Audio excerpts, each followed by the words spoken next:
Hello, creepy crawlies, and welcome to another episode of Ice Cream Queens. We have a very special episode for you tonight. But first, I would love to bring in my glorious co hosts. Hello. Hello.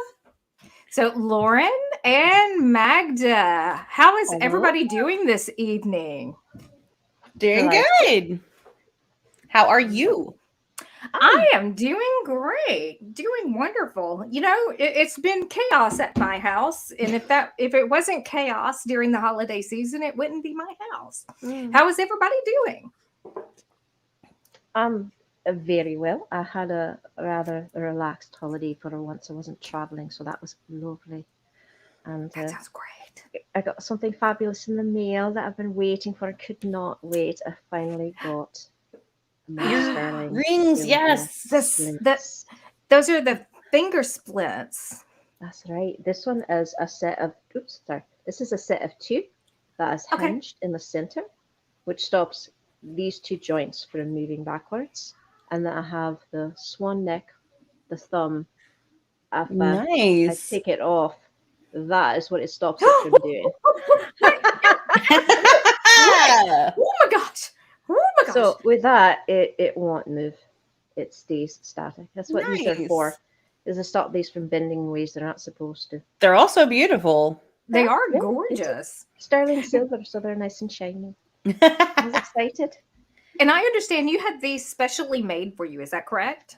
I did. These were handmade. I love whenever possible supporting small businesses. And these were handmade by a jeweler who also happens to have the same rare genetic disorder that I do. So she knows all about not just making them, but wearing them and what makes them comfortable and functional. So I was especially excited to buy them from her. Nice. Very delighted with the entire experience. I will be recommending her to anybody and everyone who might need such splints. Okay, so quick question, and if I'm overstepping the line, let me know. Who is the creator and what is the condition specifically for in the event that some of our watchers might need them? Not so. The creator has a shop called Zebra Splints. Okay. And the condition is EDS, which stands for Ehlers-Danlos syndrome. It is a connective tissue disorder, which is mostly to do with loose joints, loose skin, and as well as problems with digestion and anything that has to do with soft tissue. So in my case, I have ridiculously bendy joints and ridiculously soft skin, and I'm not complaining about all of it, but most of it is just keeping the joint stable and stopping them from dislocating randomly for no apparent reason.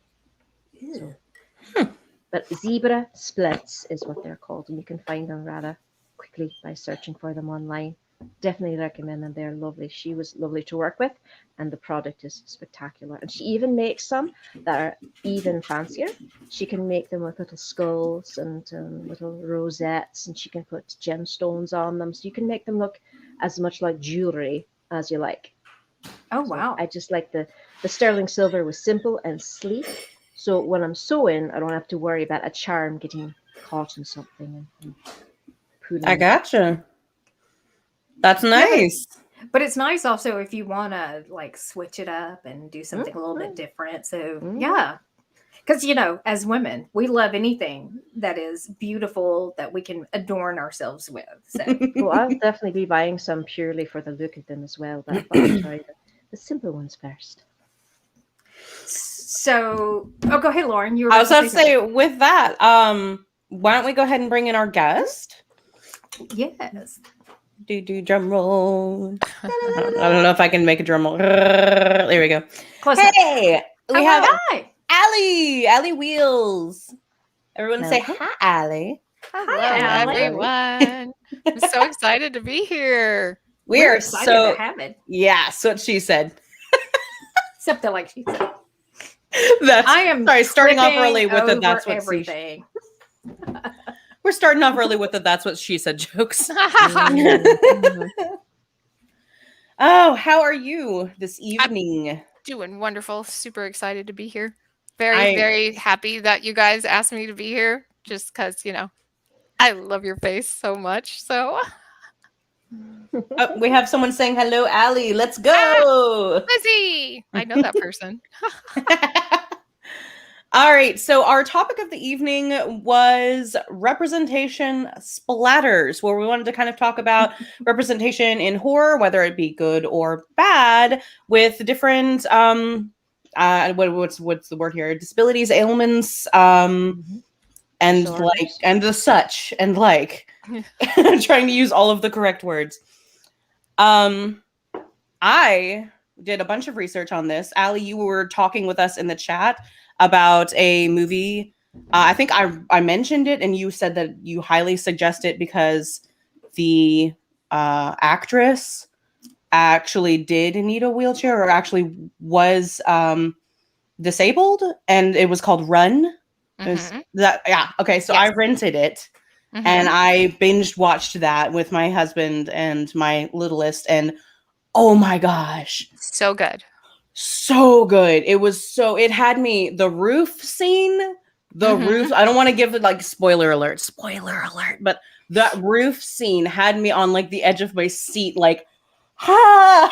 Yeah, and that actually shows how an able-bodied person could not have made it look that hard, that difficult, because that wrecked her. Like, she had to put everything into her body to be able to do that scene. And that's what was really super duper important, is that like huge representation of somebody, how a disabled person would move in that situation specifically. So yeah, it's really huge that she was able to do that. So yeah.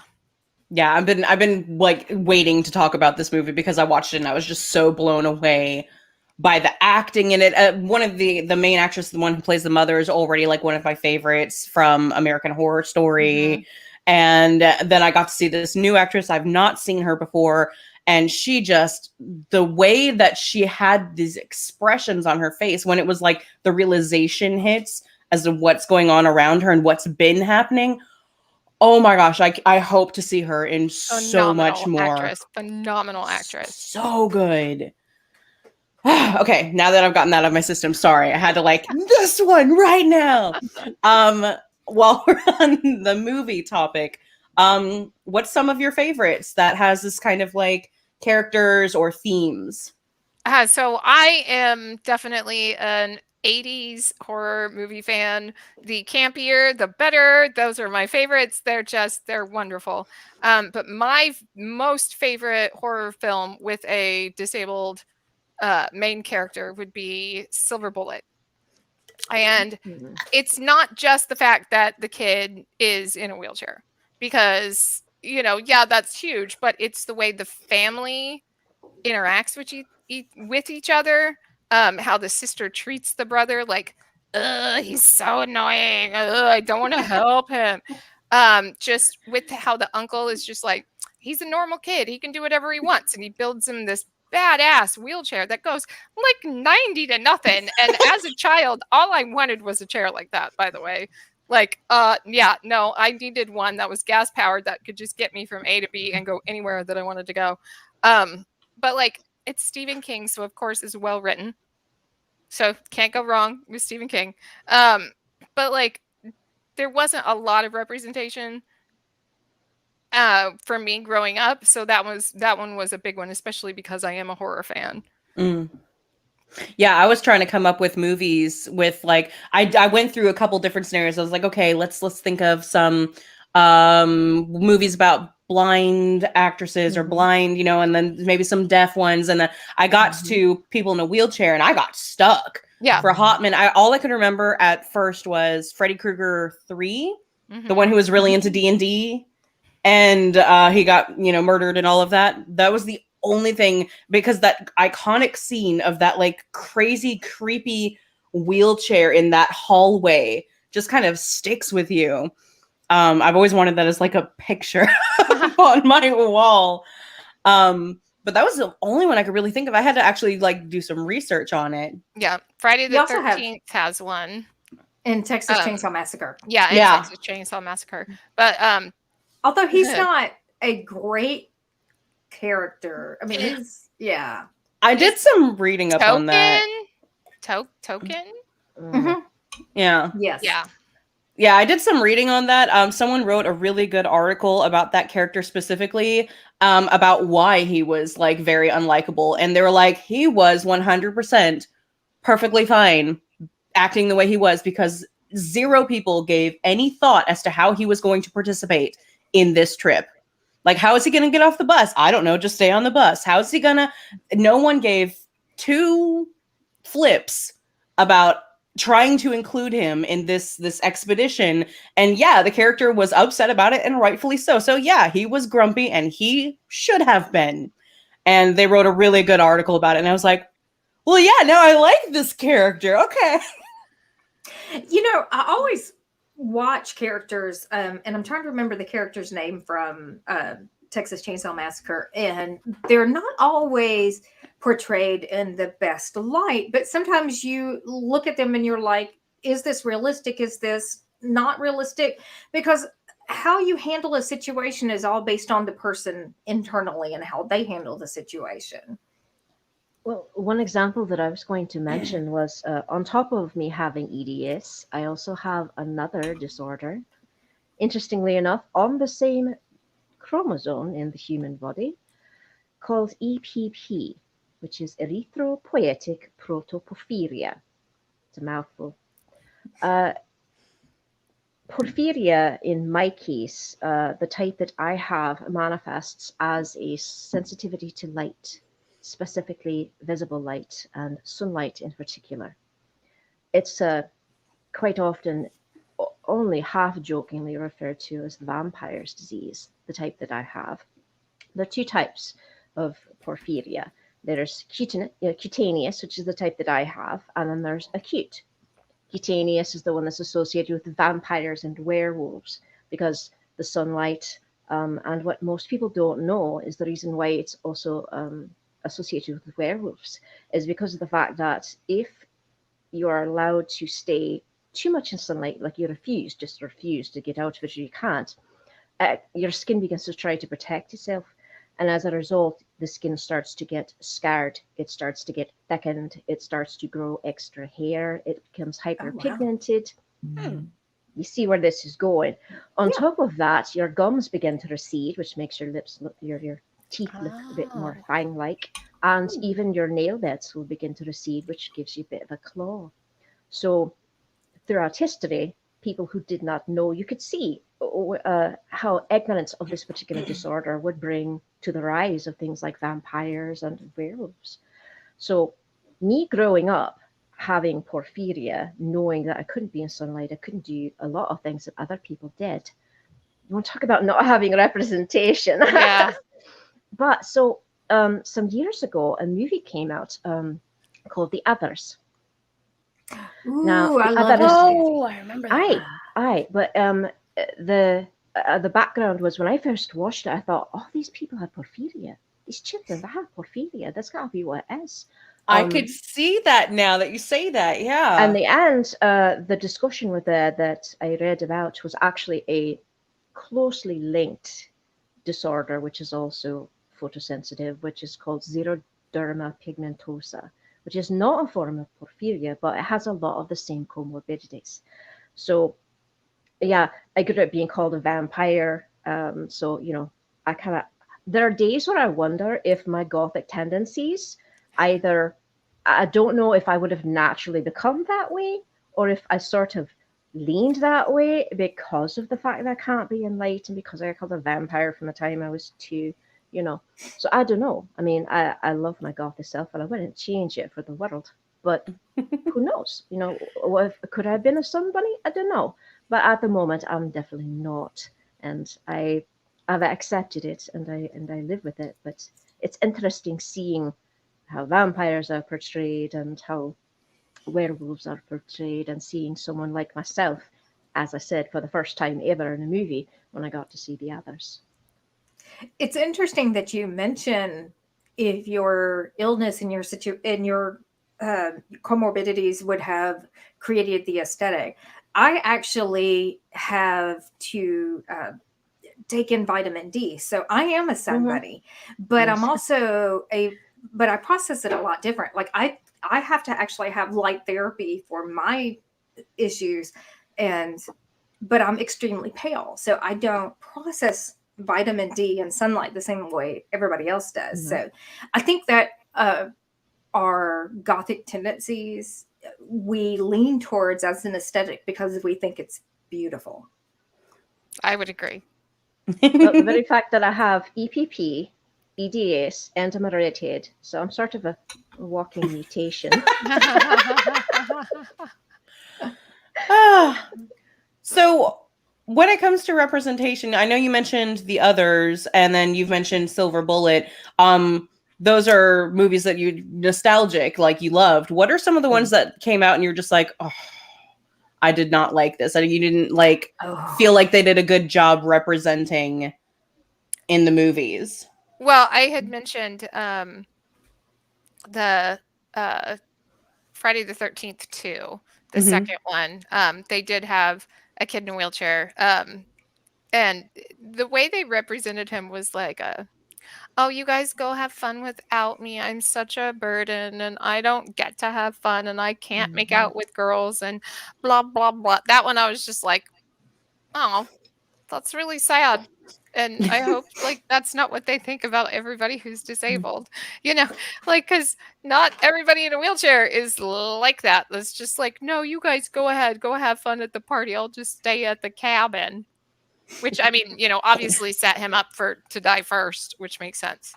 But, because, if I was in an apocalyptic thing, I don't think I would make it very long, but that's another story.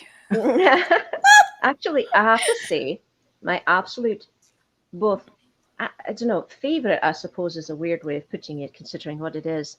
I suppose favorite literary example of porphyria has got to be Robert Browning. He wrote a poem called Porphyria's Lover. And that's a unique one, I have to say. It's a first-person monologue.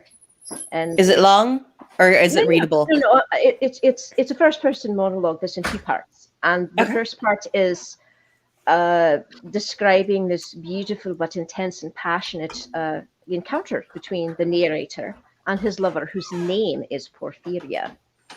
And it seems very dark and gothic but romantic until you get to the second part. And the second part is a description of the narrator throttling his lover, strangling her to death with her own hair. That's it. That's basically the poem. Rapunzel. I know somebody would be enjoying that, but okay. It was odd, and when it came out, no one looked at it twice when it was first published. But the actual title, Porphyria's Lover, wasn't finalized until I think 4 or 5 years after it was actually published. And Porphyria was classified like several years before the poem's publication, and Browning had an avid interest in such odd pathologies of the time. So he may well have been aware of it, but he could have used it as a connotation for insanity. Oh. The reason for that was acute porphyrias, which luckily I don't have. Acute porphyrias are associated with mental health issues because they can cause them. Like the madness of King George. That's a good example of an acute porphyria, they think, that basically drove him insane. And so at the time, in the 1830s, 1840s, the term porphyria became synonymous with madness or insanity. So hence they were thinking that the poem was less about romance and more about killing off one's insanity or one's obsessions. So that's a fun way to describe my particular disorder. Thank you. That's literary. Lovely. So we had a comment up a couple seconds ago, or minutes ago, probably, I don't know, about a movie that had an actress in it, The Quiet Place. I have yet to see this one. Have y'all? Because I've been wanting to. Yes. I have seen it. It is incredible. Phenomenal. it. I don't. I'm just going to lean to Allie on this one. I found myself really happy with the way that the main character, and when I say the main character, I mean the young girl, was portrayed. She was the hero. Yeah. This was an incredible movie. And something that I found that was very interesting is the director actually required or requested that the main actress be deaf to portray this role. So I thought it was a wonderful, it was just, it was an incredible movie. I cannot talk about how much I love this, but I love this one and the second one. The Haven't seen the second one yet. oh, it was I want good. to. It was Yeah. really good. But like I agree with you. It's nice to see a disabled person in a positive light and not in a, oh, I feel sorry for this person light. And actually, because of her deafness, it keeps that whole family safe. So, ha ha ha, Donna. Medical devices malfunctioning is It's realistic. realistic. It's funny. Spoiler alert, by the way, if you haven't seen Quiet Place. But no, it's really nice to see that real representation that, you know, the whole reason she's deaf, and that saves the entire family because they know how to communicate with each other. They can escape. They know how to be quiet. Like it's I loved that she was the hero on accident, but on purpose all at the same time. If that makes any Another sense. example of that, particular specifically of a member of the deaf community being the hero, is if you watch the series The Walking Dead. There is a character by the name of Connie, who is Yes. the actress herself is profoundly deaf, and they did the most beautiful example of how that can help a person in that situation by doing one entire episode, which is all from Connie's perspective. How she survives in this particular world and how her deafness can actually help her because she becomes hyper aware of everything around her. She's not getting distracted. She feels down to the vibrations of large numbers of feet moving or people scratching across the floor. And therefore has a tendency to save everyone around her because they're too busy doing other things or being distracted by things. And she is just in the world. She is focused. She is entrenched in everything around her, and they make her the most badass character. It's fantastic. That is so cool. I apparently didn't watch. Yeah, I didn't watch it that far. Apparently, I got to like spoilers. I got to like Cannibal Central area, and then I stopped watching. So, speaking of deaf actresses, I don't know if this counts because it's horror-esque, but Supernatural had a casting, and I adored the person in that. I also loved that the actors. Why do I keep going blurry? If you can't, it likes your hand. It likes my hand.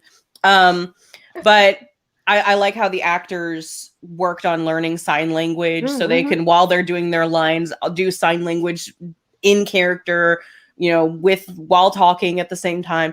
That made me exuberantly happy. And they even like used it like in plot at points, like someone would be attacked by some supernatural force. They can't talk, and then he would sign like "Go get my brother" at her, and then poof, she was at this point.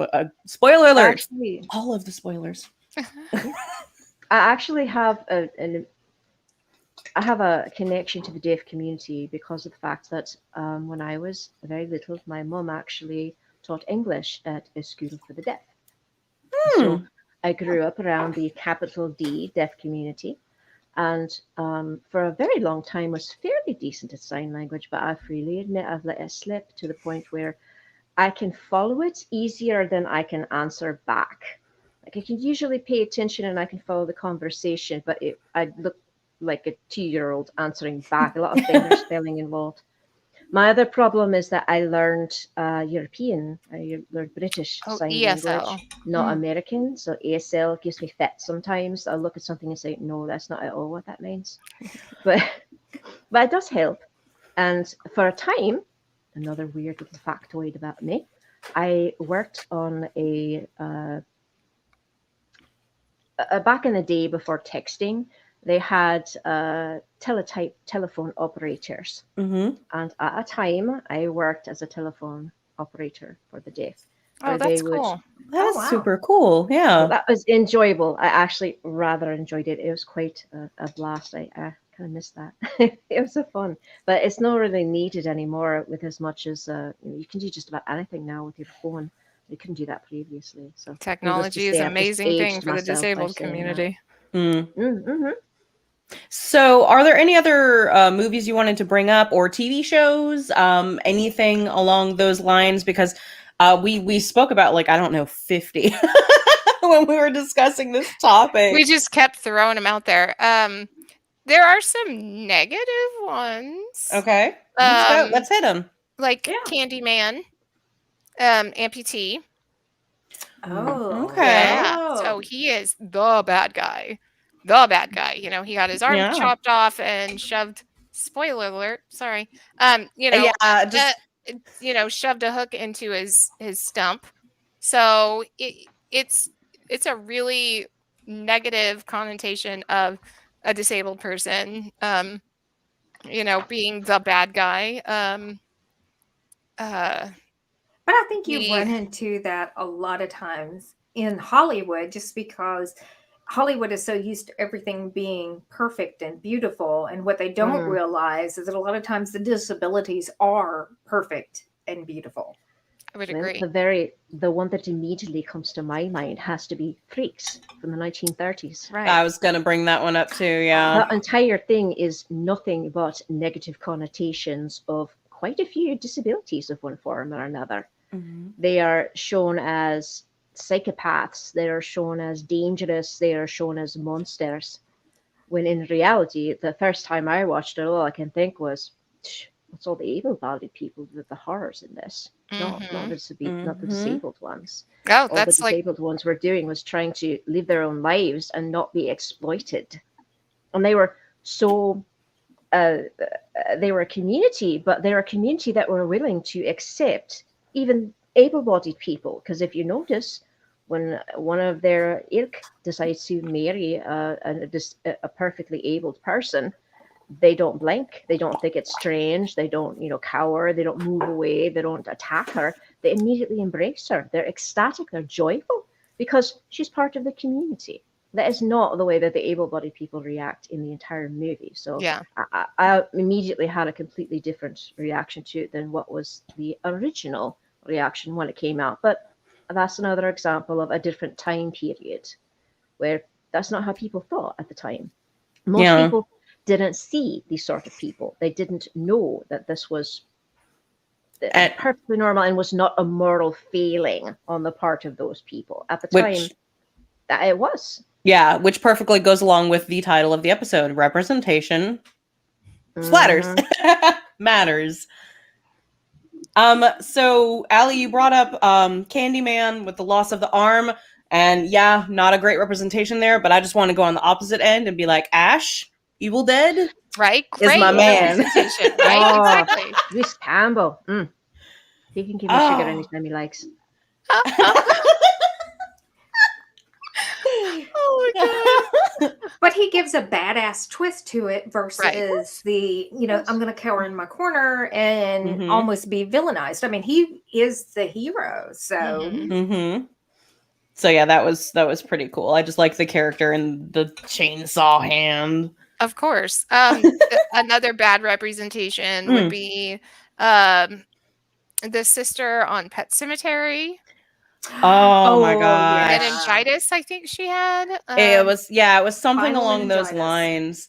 Yeah. So like that Pet Cemetery was the one movie when I was growing up that I watched at like 2 years old, and it was the one that I was like, ugh, it stuck with me for forever. And I think a lot of that to do was the sister, specifically not just that, but because she was screaming out Rachel, which is my sister's name. And that's so like so much worse. And so there was like the sister who they didn't even like villain. They didn't make her a villain. It was just like this creepy didn't memory. like her. Yeah, it was like her. Yeah, it was just like, it's not even like any part of the storyline. It's, oh, you had a traumatic childhood because you had a sick sister. Poor you. Mhm. And what's interesting is I've had people respond to spinal meningitis, and that is actually a very unrealistic Oh, portrayal of what spinal meningitis is. So Mhm. I mean, Mhm. it's yeah.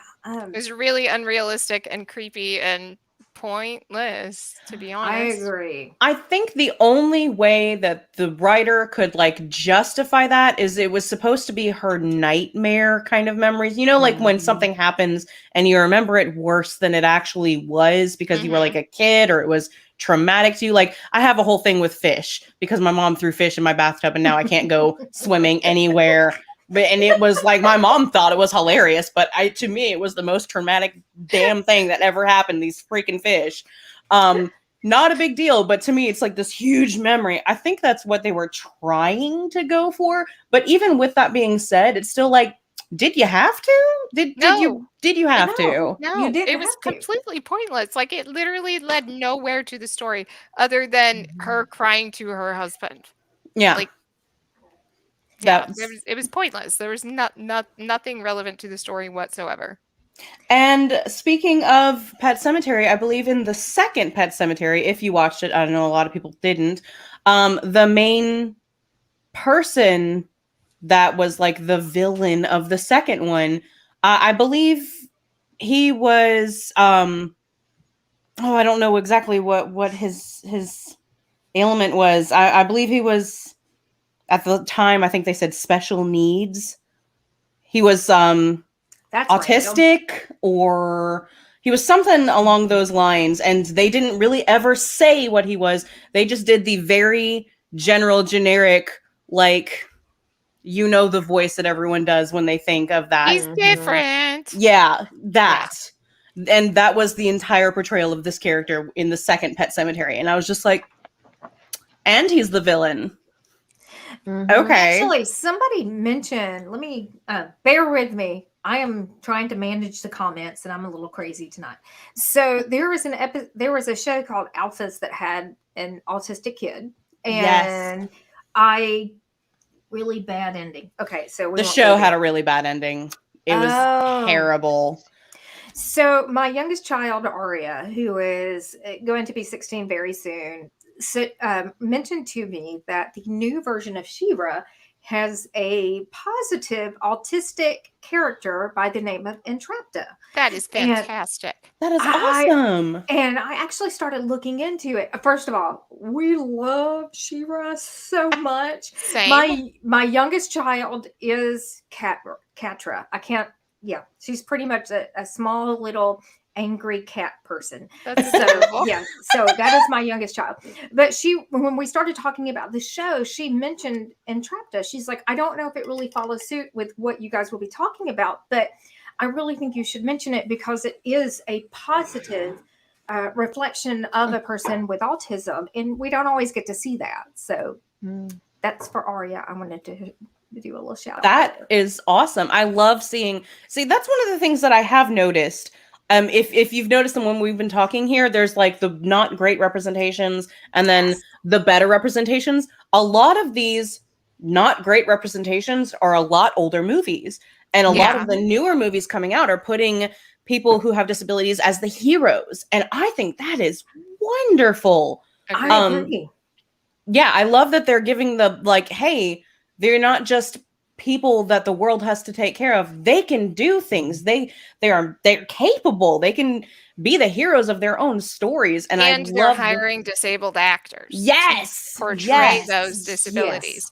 And that's what I think is like really important. And the thing that is changing is that they are making that stride of taking disabled actors who want to do that job and actually hiring them. And it's not just, you know, an able-bodied person, which, don't get me wrong, I'm perfectly fine with an able-bodied person being an actor and acting as a disabled person, especially if you don't have a disabled person who could do that job. But like, I think that Hollywood is finally starting to get that, hi, we want to work and we would like to be in your movie. Take me. I'm just Yeah. as good as this person, you know? So I think that that's a really good step that we're moving forward in. And with the horror genre, stepping away from using the disabled community as the bad guy. Mm. And Mhm. that's I what I agree. like as well. Quite often, I've noticed that in earlier stories, they used a lot of disabled people, disabled concepts, less people, more concepts, as the body horror sort of thing. Yeah. Because people are terrified of these things. They're horrified of this could be them. And that's there's a whole genre of body horror. It goes back to when I mentioned Ehlers-Danlos syndrome. A lot of contortionists and a lot of freak show people actually had sometimes undiagnosed hypermobility and soft tissue disorders like Ehlers-Danlos, because you can do a lot of this, the skin stretching and my scary joints. I mean, my knees literally bend backwards. Ah. I look like a bloody ostrich. Ow. It's creepy. I know it freaks people out, but it doesn't freak me out because I'm used to it. But it's another example of body horror. When you have things that people don't see every day, are not used to, are not the norm, then that's going to be associated with horror. And the fact that they can now take these people and demystify them, explain it, and say, no, this is just how they are. And they're not creepy. They're not inherently evil. There's nothing horror about them, unless they want to. So I like the fact that it's easier to slide back and forth now. You can be the hero or you can be the villain if that's what you'd like to be. Mhm. But it's the choice that I like. It's the choice. American Horror Story did that a Mm. lot Oh, hi. with I cannot remember the actress's name. She has Down syndrome. She's a phenomenal actress. Oh, she was so good. She was sometimes so she good. was the victim, sometimes she was the bad guy. Yes, Sometimes she was innocent, sometimes she was the sex symbol, Hey. sometimes she was the boss. It just loved how just diverse as an actress she was. She was wonderful. I loved her. I oh about- my gosh. Yeah, I about cried when she wasn't in the second season, because she was in the first season, and I fell in love with her. I was just like, oh my god, what a good actress. Mhm. And then the second season came out and she wasn't in it, and I was like, Yay. But she was in Coven, Exactly. which was probably Which my is my favorite. episode. she I showed agree, up as fourth this season. little, like, she was this sassy kind Oh, of yeah. like bitchy character. She had all this power and she was confident, and I was like, yes, I know. Agreed. Same. I loved it. Oh, okay, I got excited. Start talking about witches and we all like, Oh, we all fight to kill. Normalize all bodies. Horror can lead that fight. Yes. Yes. Yes, I agree. And you know what? American Horror Story does a wonderful job with doing that. Since we mentioned that, not only do you have, and I cannot think of, I was trying to look her up and I can't think of the character, the actress's name, but she was incredible. But you also had, Are you thinking of the Freak Show season? yes, there was some incredible actors in that one. I had a love-hate relationship with that season. I could not finish it. A Really? lot of I really, couldn't really finish liked that. it. I couldn't- really liked it. Yeah. I'm glad that you did. I don't know, something about the story plot and then the clown dude's backstory I wasn't great with, and so I was just like, I'm gonna skip this one. You have to forgive me. Anything that involves clowns, I'm out. No, You and my husband. I can't. No. We should. Now But I want to it's do not a like- clown it's whole not like I've ever- episode. Yeah, it's a clown episode. I It's know not like I've ever clowns. been menaced by a clown that I'm aware of. I don't know what it is, but I just don't like them. There's something creepy, which is weird because I love comic books and I love the Joker, but I He's don't. not a clown, I don't though. like clowns. Like Yeah. any kind of clown. Like I can't How watch it. how are you with people? How are you with people in like costumes, like people who are at sports ball games who are in the furry suits? Help me here. No, mascots? soccer Thank you, hooligans. mascots. Oh, mascots furry are fine. suits. No, soccer hooligans. I I'm will fine, tell you- The mascots Mhm. uniforms stink up to high heaven. If you've ever been anywhere near one, they are awful smelling. It's And a I know this fursuit, I'd because imagine it would be. I have been in a situation. There is in my previous life where I worked, there was a big mascot and a little one, and I had to get the little one, and I carried the head for like just a few feet. By the way, it was a child's event, and I'm carrying the mascot head. You can imagine. I'm like, mommy, why? Mommy, why? She killed him. Yeah, it was awful, but that thing stunk up to high heaven. Oh my gosh. Oh my god. Donna's over there killing children's dreams. Good job. Go team. Go Bluebirds. Ah! Oh dear. Oh my goodness. See, now there's so many more movies that have representation, whether good or bad, than TV shows that I can think of when it comes to horror.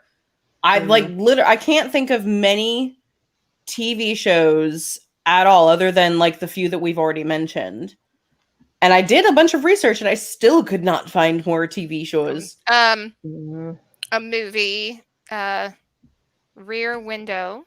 Ooh, that was a great movie. Right. I had to but- Google that one. But it had like one of the most famous actors in a wheelchair, Christopher Reeve, my favorite, obviously. I mean, look at all the Supermans I have behind me.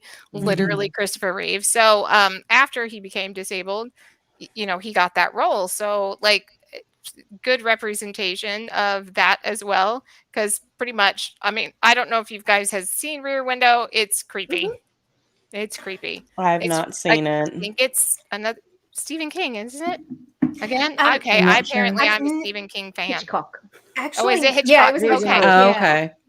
okay. I love the original, and that was one of the only movies that I have ever seen a remake of that I love just as much as the original. Oh, that's why. Jimmy Oh, why. Stewart was the original actor, Mhm. and then with Christopher Reeve, I mean, you can't go wrong with Christopher No. Reeve. no, he's the most beautiful man ever. Speaking of like I big agree. name actors, there was this movie, I think it was Audrey Hepburn. She plays a blind character where her house gets broken into. And does anyone remember the name of this movie? I've never Oh, seen I- it. Oh, So. okay. I have not either, but when I was in college, we went to go see this play, which was, the play of pretty much the book, the movie. And I loved the idea. Oh, I was so going to bring up this. Sorry, someone just commented. Buffy actually used Hush. Bring it back up. Bring it back up. I'm sorry, I was sorry, reading sorry. it. Buffy actually used Hush, where being mute was used as a weapon against them. That was a terrifying episode. There was no speaking in the entire episode. It was all soundtrack and like the tension of the episode, and that was wonderful. What was I just talking about? Oh yes, this play, which was based off of the movies and the book before that, of this person who is blind. These people break in, and she uses this against them. She like knocks out the power in her house and uses the darkness to try and fight back against them. And I loved the portrayal of this when I went to go see the play. The only thing I remember is like they were sitting at a table, she was having a conversation with some guy, and he was gesturing wildly, and he accidentally knocked over the vase in the middle of the table, and the actress just went like out of character for a second. She was like, oh, and caught the vase and like put it back up, and then went back into character and continued on the rest of the show. But someone can, there we go. Wait Until Dark is the play, and Hepburn. Thank you, Donna. Thank you. I've been meaning to sit down and watch the actual movie now that I've seen the play, though. There's a lot that I want to catch up on. There's so much to watch nowadays. There really is. I agree. Earlier, when we were talking about a representation of wheelchair-bound actors and actresses, excuse me, there another Walking Dead example is in the series Fear the Walking Dead. One of the main characters is wheelchair-bound. The actor is no, but the character is, and he does not just survive. He survives and helps other people survive. Shockingly enough, he sort of creates a battle wheelchair, which I just loved. Oh, Which that's is kick-ass. I fantastic. want a That's- battle wheelchair. That's That's brilliant. awesome. I loved it. Well, that's shockingly, the Walking Dead universe has included quite a lot. I was quite stunned, but it's fun. I agree. Not only that character, but you have I'm trying to think of the character where his arm was cut off and they replaced it. Merle. Well, you had Merle, and then there's another one that's Or where still... are you thinking of the leg cut off, the comic? doctor guy? No, not the leg, not the tainted meat, but there's another guy. He's actually a pretty well-known... I had stopped watching. Aaron, yes, Aaron. Had his arm had his arm cut off because of a bite, and then had it replaced with basically it's a battle arm. So they don't shy away from. Also, in the comics, originally in the comics, the character of Rick Grimes, he himself Rick was his the one hand with cut it. off in the comics. Huh. Yes. Bringing characters in wheelchairs back up. I recently watched Annabelle Creation, which the main character is a little girl who she wears leg braces. I don't know if the actress is actually disabled or not, though. I should have looked that up. But the movie is about this little girl in the wheelchair. She's the main character that Annabelle, like the demon, the doll, is after. And it gets super creepy. And the end of this movie goes back around and ties back into like the beginning of the first Annabelle movie. Oh, now I need to see it. I love Annabelle. So really good. Oh, it's really good. There's a lot of creepy parts, like her trying to get down the stairs, and like the ramp thing is not working. Oh, and my worst fear. Spoilers. Yeah, no. There's a lot of like parts to where they use the idea of her being in the wheelchair as this like horror kind of, what would you do if you were here, what would you do, where you have to think about like, oh my god, what can she do, and then try and watch her figure out ways to get out of this. Is very much like Run, but supernatural, yes. Speaking of Run, again, was that based off of Gypsy Rose at all? Because there were so many callbacks. Yes. Okay. They definitely said that there was, they used that idea behind it. The movie Run has a paralyzed actress, and that is fantastic representation of physical and mental illness. Yeah. I'm going to have to watch that because the Gypsy Rose story is so fascinating to me on many levels. Yeah. The Act, it's on Hulu, I think. Yeah, Hulu, I think. Yeah, The Act did kind of a play-by-play of what happened during her life, and it was decent-ishly. I mean, they didn't take too many movie liberties with it. They tried to kind of remain with the facts and how things progressed. So I really enjoyed it. Other people will argue against it, but I also enjoyed it. Well, you know, that story itself is so it's almost bigger than life. It's incredible just what she went through, and it's a heartbreaking story. But every time you hear something new about it, you were just like, "Oh my god, is this for real?" So yeah, no, I get it. I can't blame. Should we add in other things such as say Misery? Oh yeah. Yeah, we were talking about that one this afternoon. I have never seen it. Oh my god! Please watch it. Never seen it. A great representation of crazy and temporary disability as well. Like it's the temporary disability because he's basically stuck there in a wheelchair because she broke his feet. It's awful. If you don't watch anything else, watch the hobbling scene. That is the my ankles hurt already. I know, right? Same. Yep. Guys, I hate to say this, we're at the top of the hour already. Oh, how did this go so quick? So fast. We've still got a couple minutes. Well, all right, just in cases, so we don't get cut off. Allie, where can we find you? If people want to find you on the lines to do the follow thing, where can they follow you? So I'm on TikTok. I am ALLIEWHEELZ on TikTok. That's where I do most of my disability representation stuff. I do a little bit of comedy, a little bit of makeup, a little bit of fashion. I'm pretty much just myself. And on Instagram, which is ALLIEWH33LZ81. And there is a Facebook page, which is you just search the same thing as my name right here, which is ALLIEWH33LZ. And that's my little personal blog that I have attached to my Instagram. So that's how you can find me. Oh, Yay! and I have my own website. Just kidding. www.ALLIEWH33LZ.com. Nice. All right. So top of the hour, were there any other things that we wanted to talk about, discuss that just didn't make it into the conversation? Oh, epilepsy. Oh gosh. Whoops. The whole thing that started the entire thing?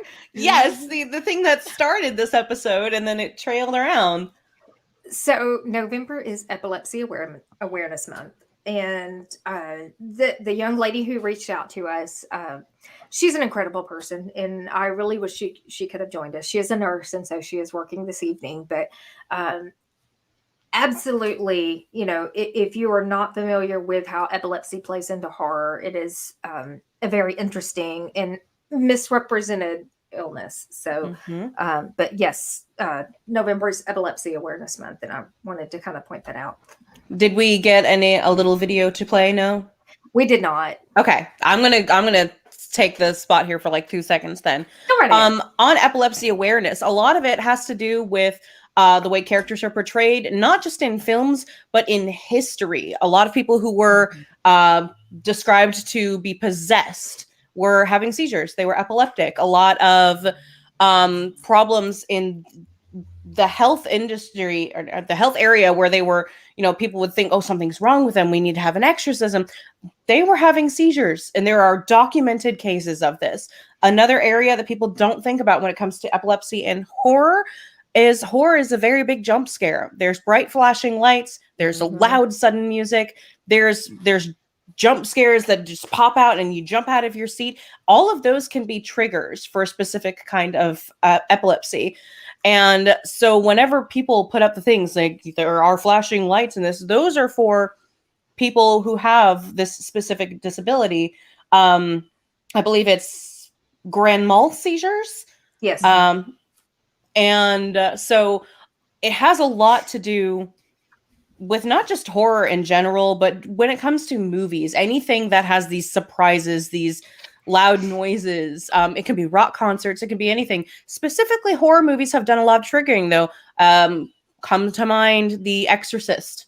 Yeah. A lot of people fell out, and a lot of people, there were reports of people getting possessed in the aisles during this movie.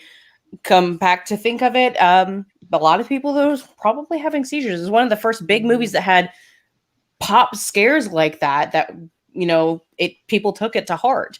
And yeah, I'm done. Okay. I recall The Grudge actually being another one. Yes. A lot of people deal with sensitivity to specific sounds, and we had a couple of guests on, and we have a couple of friends that are in the haunted attraction industry, and there's a lot of warnings about people with epilepsy going into those type of attractions because they can trigger seizures. Yep. And that was all I had on that, really. I just wanted to do a little bit more pointing out on the historical references behind it, along with, why it needs to be talked about now. Because if you don't think about it, because a lot of people don't, like a perfect example of things people don't think about, grapefruit. People eat a grapefruit. Yummy. Grapefruit can counteract certain medications that help stop seizures. Yummy? Really? Yummy? I like grapefruit. I like grapefruit too. Don't judge me. Yeah, no, I like grapefruit. I I don't like grapefruit. Cover it in sugar. That's how you eat a grapefruit. That would do Then it. you don't like grapefruit. You like sugar. Yes. Just lick the sugar off and then you're happy. Well, since we are at the top of the hour, I wanted to take a moment and just say thank you to ALLIEWHEELZ for joining us. We Thank you for really having me. enjoyed talking to you. Thank you so much.